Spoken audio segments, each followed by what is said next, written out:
నేను స్టీల్ గ్లాస్ని. నీళ్లు తాగడానికి అత్యంత సురక్షితం నేనే. నేను బ్యాక్టీరియాను పట్టుకోను.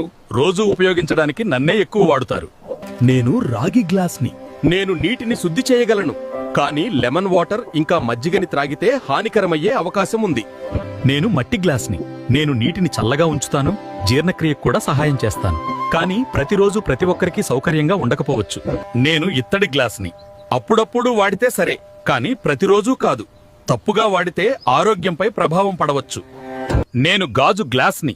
నేను శుభ్రంగా ఉంటాను, కానీ విరిగే అవకాశం ఉంది. సురక్షితమే, కానీ జాగ్రత్త అవసరం. నేను సిలికాన్ కప్ని. నేను తేలికగా వంగేలా ఉంటాను. అప్పుడప్పుడు వాడటం సరే, కానీ రోజువారీ అలవాటు చేయకండి. నేను ప్లాస్టిక్ గ్లాస్ని. వేడి నీటిలో విష పదార్థాలు విడుదల చేయవచ్చు. ప్రతిరోజు వాడటం ఆరోగ్యానికి ప్రమాదకరం. మరి చెప్పండి, మీ ఇంట్లో రోజు ఏ గ్లాస్ ఉపయోగిస్తారు? కామెంట్లో చెప్పండి. మరిన్ని ఇలాంటి